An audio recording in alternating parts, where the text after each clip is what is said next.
दादा दादा दादा दादा प्लीज दादा प्लीज. आता मी येतो आपल्या महत्वाच्या अनाउन्समेंटवर. काल मी बऱ्याचशा स्टुडंट्सला भेटलो, एमपीएससीच्या स्टुडंट्सला भेटलो. त्यांच्याही खूप तक्रारी आहे या सरकारपासून. त्याच्यावर आम्ही एक 5 पॉइंट अजेंडा, 5 डिमांड ज्या आमचा एक्झाम मॅनिफेस्टो असणार आहे. त्याच्यात आता मी तुम्हाला वाचून दाखवतो त्या डिमांड्स काय असणार आहे. पेपर लीक जेव्हा जेव्हा होईल तेव्हा प्रत्येक स्टुडंटला 10,000 देण्यात यावे. जर एखादी परीक्षा ऐन वेळी कॅन्सल झाली, लीक झाली किंवा पुढे ढकलली गेली तर विद्यार्थ्यांचा ट्रेन, बस, राहण्याचा खर्च आणि मानसिक त्रासाची भरपाई म्हणून सरकारने प्रत्येक विद्यार्थ्याला ताबडतोब 10,000 दिले पाहिजे. परीक्षा रिझल्ट जर एका महिन्यापेक्षा जास्त उशिरा लागला तर प्रत्येक विद्यार्थ्याला रिझल्टला जितके महिने उशीर होईल तितके महिने प्रति महिने 10,000 द्यावं लागतील. तुमचा इलेक्शनचा रिझल्ट एका महिन्यात तुम्ही लावता. तुमचा इलेक्शनचा रिझल्ट तुम्ही एका महिन्यात लावता. इलेक्शनसाठी तुम्ही स्पेशल ट्रेन काढतात. मग या स्टुडंटसाठी तुम्ही स्पेशल ट्रेन का नाही करत भरतीच्या वेळेस? का नाही करत?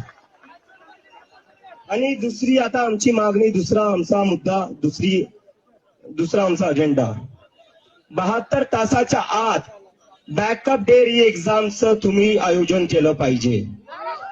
प्रत्येक मोठ्या परीक्षेसाठी आधीपासूनच एक बॅकअप डे ठरला असला पाहिजे. म्हणजे जर परीक्षा कॅन्सल झाली तर पुढच्या 72 तासाच्या आत ती पुन्हा घेता येईल. विद्यार्थ्यांना आठवडे आणि महिने पुन्हा तोच मानसिक ताण सहन करायला लावू नका.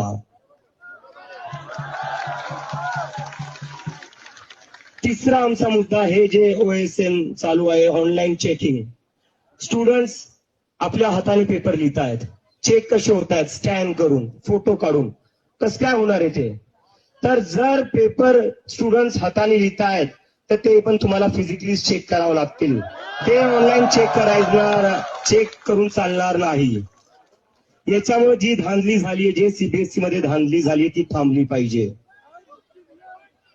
आणि आता अजून एक मुद्दा आमचा, लेट होणाऱ्या परीक्षांसाठी वय मर्यादेत सवलत.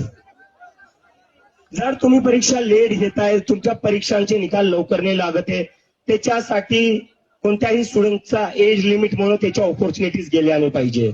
हे तुमचं फेलियर आहे, स्टुडंटचं नाही. हे सरकारचं फेलियर आहे. सरकारच्या फेलियरमुळे कोणत्याही स्टुडंटचे अटेम्प्ट कमी झाले नाही पाहिजे. आणि दुसरी आता आमची शेवटची एक जी मागणी आहे, परीक्षेच्या 7 दिवसाआधी कम्प्युटर टेस्टचं ऑडिट झालं पाहिजे. कोणाला तुम्ही टेंडर देताय, जसं एका इंडिपेंडेंट बॉडीने ऑडिट केलं पाहिजे. हे नाही की मंत्र्या संत्र्यांच्या मित्रांना किंवा नातेवाईकांना तुम्ही टेंडर देऊन टाकसाल.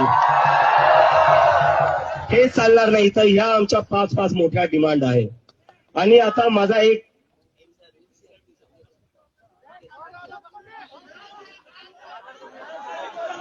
जरा या 5 मागण्यांसाठी हात वर करून पाठिंबा द्या. 5 मागण्यांसाठी